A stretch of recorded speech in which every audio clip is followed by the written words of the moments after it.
एका भक्ताचा मृत्यू स्वामी समर्थांनी कसा टाळला आणि फक्त निंबाचे पाणी व मिरीने स्वामींनी कसा मोठा रोग बरा केला ही अद्भुत लीला ऐकली तर अंगावर शहारे येतील. श्री स्वामी समर्थ. नमस्कार स्वामी भक्तांनो, श्री स्वामी समर्थ हृदयस्पर्शी कथा या माझ्या चॅनलवर तुमचं मनापासून स्वागत आहे. आज आपण श्री स्वामी चरित्र सारामृत मधील 9वा अध्याय पाहणार आहोत. या अध्यायात आपण पाहणार आहोत एका भक्तीची गंभीर व्याधी, स्वामींची अद्भुत लीला आणि स्वामींनी दिलेली साध्या औषधाने कसा मोठा रोग बरा झाला. स्वामी समर्थ आपल्या भक्तांचे संकट कसे दूर करतात याची अत्यंत सुंदर कथा या अध्यायात आहे. चला तर मग भक्तिभावाने ऐकूया. श्री स्वामी चरित्र सारामृत 9वा अध्याय. श्री गणेशाय नमः. घरोघरी स्वामी कीर्तन नित्य होती. ब्रह्मण भोजन. स्वामी नामाची जप ध्याने अखंडत चालती. म्हणजे प्रत्येक घरात स्वामींचे कीर्तन होत होते.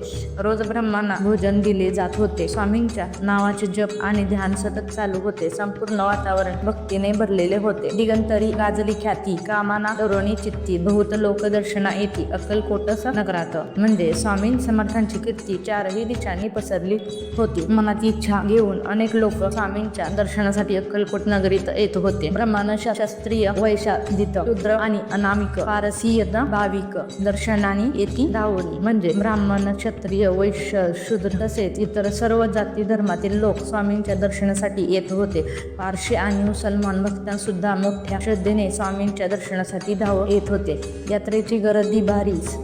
सदा आनंदमय नगरी. साधू, संत, ब्रह्मचारी, फकीर, संन्यासी येती पै. म्हणजे अक्कलकोटमध्ये यात्रेची मोठी गर्दी होत असे. संपूर्ण नगरी आनंदाने भरलेली होती. साधू, संत, ब्रह्मचारी, फकीर आणि संन्यासी असे अनेक संत स्वरूप लोक तेथे येत असत. किती वर्णिने महिना मान. जेथे अवतरले परब्रह्म ते नगरी वैकुंठ धाम प्रत्यक्ष भासू लागली. म्हणजे जिथे स्वामी समर्थांचे परब्रह्म अवतरले आहे तर त्या ठिकाणची माई किती सांगावा. अक्कलकोट नगरी प्रत्यक्ष वैकुंठ धाम सारखीच पवित्र वाटू लागली होती. असो ऐशा नगरात शंकरराव प्रवेशात आनंदमय झाले. चित्त समाधान झाले. म्हणजे अशा पवित्र या आनंदमय अक्कलकोट नगरात शंकरराव आले. तेथे येताच त्यांच्या मनात खूप आनंद आणि समाधान मिळाले. यात्रेची झाली दाटी. कैशी होईल स्वामी भेटी ही चिंता उपजली चित्ती. मन उपाय योजिला. म्हणजे अक्कलकोट मध्ये खूप गर्दी होती. त्यामुळे स्वामींचे दर्शन कसे मिळेल यांची चिंता शंकररावांना वाटू लागली. मग त्यांनी स्वामींची भेट कशी मिळेल याचा उपाय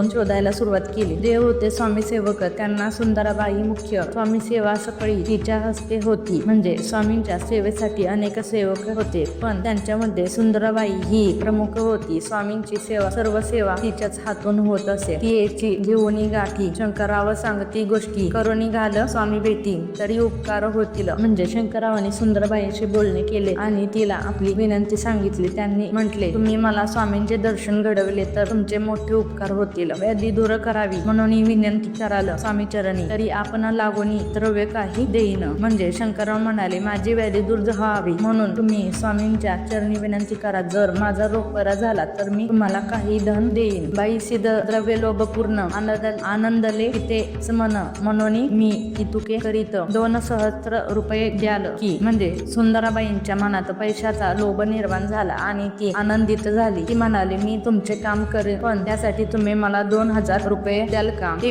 म्हणतेसी बाईसी इतुके कार्य जरी करीती तरी 1000 सहस्त्र रुपयासी देईन सत्य वचन हे. म्हणजे शंकरराव म्हणाले, तुम्ही जर माझे हे काम कराल तर मी तुम्हाला 10,000 रुपये देईन. माझे खरे वचन आहे. बाई विस्मित झाली अंतरी. मनी हे सत्य जरी तरी उदक घेऊन घरी संकल्प आपण सोडावा. म्हणजे हे ऐकून सुंदराबाई मनातून आश्चर्यचकित झाली. ती म्हणाली, जर तुम्ही खरे असाल तर पाण्याचा संकल्प करून मला वचन द्या. शंकरराव तैसी करीती. बाई आनंदली चित्ती म्हणून मी प्रार्थनावी स्वामी प्रति कार्य आपुले करीन. म्हणजे शंकररावाने जसे केले आणि पाण्याचा संकल्प करून वचन दिले त्यामुळे सुंदराबाई आनंदित झाले आणि म्हणाली, मी स्वामींना प्रार्थना करून तुमचे काम करून देईन. मग एक दिवस येती बैसले होते आनंदवृत्ती. शंकरराव दर्शन घेती भावचित्ती विशेष. म्हणजे एक दिवस स्वामी आनंदित अवस्थेत बसले होते. त्यावेळी शंकररावांनी स्वामींचे दर्शन घेतले आणि त्यांच्या मनात खूप भक्तिभाव निर्माण झाला. बाई स्वामींशी बोलले वचन, हे गृहस्थ थोर कुलित परिपूर्व कर्म या लागून ब्रह्मासमद पडितो. म्हणजे सुंदरबाईंच्या स्वामींना म्हणाली, हे गृहस्थ मोठ्या कुलातील आहेत, पण त्यांच्या पूर्वजन्माच्या कर्मामुळे त्यांना ब्रह्मसमद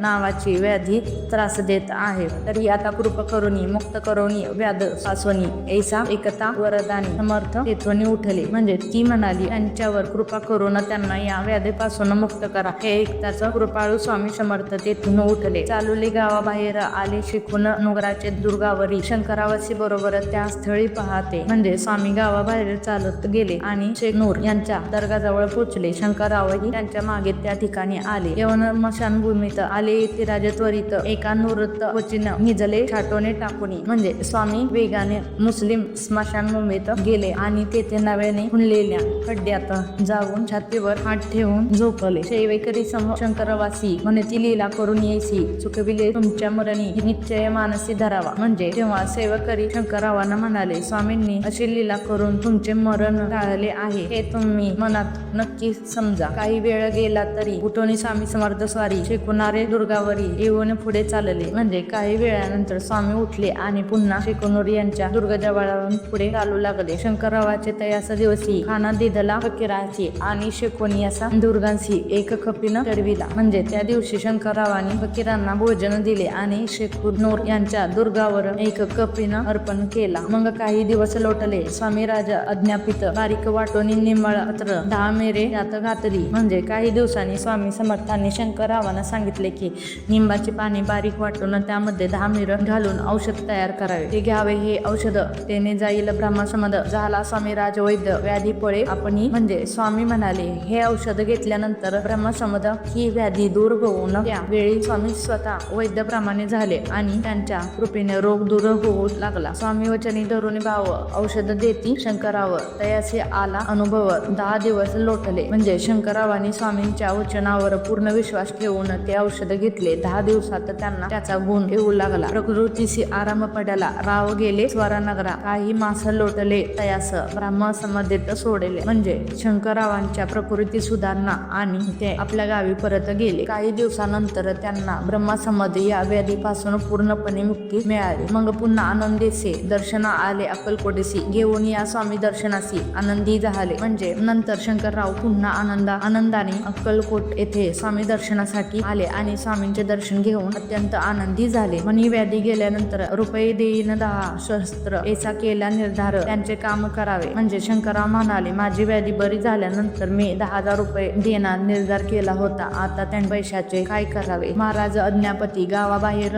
आई माऊली तेथे चुनगच्ची निश्चिती मठ तुम्ही बांधावा. म्हणजे स्वामी समर्थांनी आज्ञा दिली. गावाबाहेर मारुतीचे एक स्नान आहे. त्या ठिकाणी चुना आणि गच्चीचा मजबूत मठ मी बांधा. एसिया एकांत स्थानी राहणार नाही कोणी. ऐसी विनंती स्वामी चरणी कारभारी करीत येतई. म्हणजे कारभारी स्वामींना म्हणाले, तो एकांत ठिकाण आहे, तिथे कोण राहणार नाही अशी विनंती त्यांनी स्वामींच्या चरणी केली. परी पुन्हा आज्ञा झाली. मठ बांधावा त्याच स्थळी. भुजगदी मंडळी दाखविली जागा तयासी. पण स्वामींनी पुन्हा त्याच ठिकाणी मठ बांधण्याची आज्ञा दिली. भुजंग आणि इतर सेवकांनी ती जागा दाखवून न दिली. सर्वानुमे कीर्तीचं मठ बांधिती चुनात गच्चित. कीर्ती शंकररावाची अजारमर राहिली. म्हणजे सर्वांच्या संमतीने त्या ठिकाणी मजबूत मठ बांधला. त्यामुळे शंकररावांची कीर्ती कायम अमर राहिली. अगाध स्वामी चरित्र तयास न लागे फार परिगवद पवित्र अल्पसेविता दोषी झाली. म्हणजे स्वामी समर्थांचे चरित्र अगाध आहे. त्यांचा शेवट कोणीही सांगू शकत नाही. पर जसे गंगाजळ थोडेसे